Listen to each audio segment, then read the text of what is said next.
But OCW is extended out to actually Berkeley, to a lot of different universities, and basically a lot of it's in English. I mean, the lectures are in English, so how are the kids are actually going to, listen and read if they don't know this? Right? So I'm going to argue basically that 3,600% is what you can actually tell to the kids. And if you actually want to, you can actually go up to the kids one day, and if you have enough money in your pockets, or you can just kind of use it as an example, you can basically go, hey kids, I'm going to give you a choice today. My right hand is about 3,601. And my left hand is 101. What would you like? You choose. What do you think they say? 3,600. There's smarter ones out there. What do you think the smarter ones are? Both. Exactly. Well, why not? In this world, you have the opportunity to learn English. They're not going to lose their Korean, right? But there's even smarter. I want more. Well, maybe greedier, I don't know, whatever you want to call it. But the point is that they could learn Chinese, right?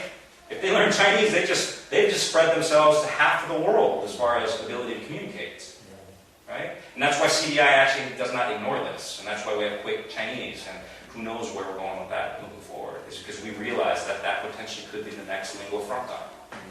You guys know what lingua franca is? Like, I'm not sure if I'm pronouncing it correctly. Language. Okay. Like one language that many different countries or cultures. Yeah, go ahead. Most people predict that China's going to be the next world power. Exactly. So who knows? And if they are, I mean, who knows if the primary lingua franca will change to Chinese? Who knows? I think it's going to be hard because we're talking about thousands of years of history, basically, changing. But we don't know. You never know. But I think there's more of an appreciation for it. So why not, pick it up? I don't know. It's up to you guys.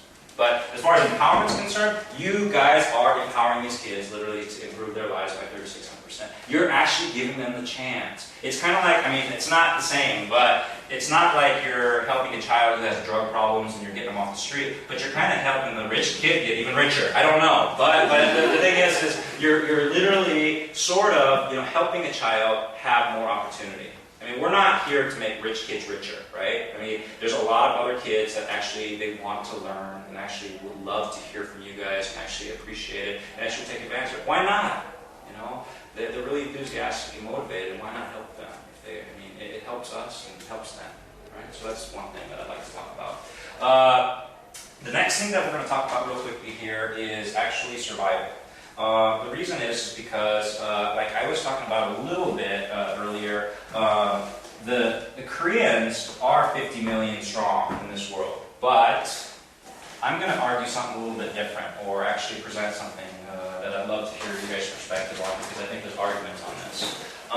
Real quickly, just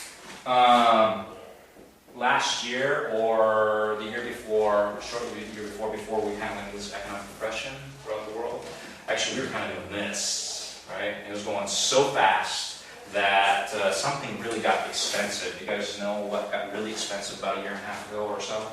Gasoline. What's that? Gasoline. Oil prices. A barrel of oil was going as high as 160 or something like that. In the past 10 years, 15 years, you just saw the skyrocketing that occurred like within a year. Fortunately, it's kind of went back down, but it's still kind of strong. But why would oil, you economic majors or economics whizzes, why would oil get very expensive, like all of a sudden? Demand. But who are those folks who are demanding that oil? Say again? China and India. China and India. And how many strong are China and India? China's a billion. 1.3 billion in China plus 1 billion. and 1.1 billion in India. But let's just use China for instance. Okay? That's close to the number of English speakers in the world. Carrie Ann, that quiz. How many times? 26. So let's think about this real quickly. For every Korean person, there is 26 Chinese. And if you ever want to make this, impression, or you ever want to talk to kids about this, it'll impact them. All right, they'll actually take this to heart. But you say something like, "Hey kids, I'm not, your mom couldn't make food for 1 week, and you just couldn't eat for the whole week. You couldn't have your ramen, you couldn't have rice, you couldn't have anything. How would you feel?" Hungry, for sure. Well, let's do this. Imagine that with 26 Chinese in the same room. We didn't feed them for a full week. Basically, they didn't eat, and they were starving to death. So we're all together, 27 students. One is Korean, 26 are Chinese. Okay. So that's after a week. Well, here comes Mr. or Mrs. Special person here, walks into the room and actually puts a bowl of rice in the middle of the room. Who's going to get it? Chinese. Most likely. Most likely. I mean, chances are they're basically going to get it, you know?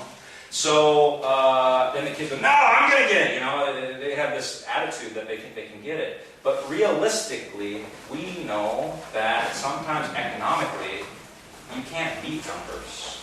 You can't. I mean, imagine yourself as an oil company, and China walked up to the door, and then Korea walked up to the door, and they basically said, well, I have 1.3 billion people here. I have 50 million. I want to deal this way, I want to deal this way. Same exact price. Who are you going to negotiate with? Ideally both, but if you don't have the resources, you're going to go to China. Why not? Why not? Go with that country. So as basically China gets those resources, what happens to Korea? Yeah, they have to cry. And they better cry in English. They're spending the money on it. But no, seriously, it's like you can present this and you can actually explain to them, look, moving forward, unless you guys, and you don't want to say this, unless you have lots of sex, and no, I'm just kidding, but seriously, unless you reproduce like crazy, like China, and even if you do, you're going to have higher apartment buildings than, you know, basically you'd ever see in this world. And unfortunately, you're not going to compete. I mean, there's a few examples of this that are actually occurring right away, and like recently. Who's the number one shipbuilder in the world? Korea is. They are, surprisingly, with 50 million strong. They're the number one shipbuilder in the whole world right now. But as of, I think it was either 2008 or 2009, I think it's 2008, early 2008, China overtook Korea for the first time in history, and their ship industry, or shipbuilding industry, is not that old. It was like a few years old. It actually overtook Korea in terms of orders. The orders that basically exist down the pipeline are like 10 years, 20 years down the road, because these things are huge, right? So that's why Korea still has an edge over them, but just wait, you know? The great thing about China is they can underbid almost anybody. That's why you saw all these products out just, you know, in the United States, Canada, made in China, made in China, made in China. And business people will not deny it because they know they'll make the margins. They'll make even bigger margins. So what happens over time is that basically China wins out. Right? I presented this presentation once to a bunch of elementary school students from 3rd to 6th grade over at Wasak Elementary School in Hwamyeong.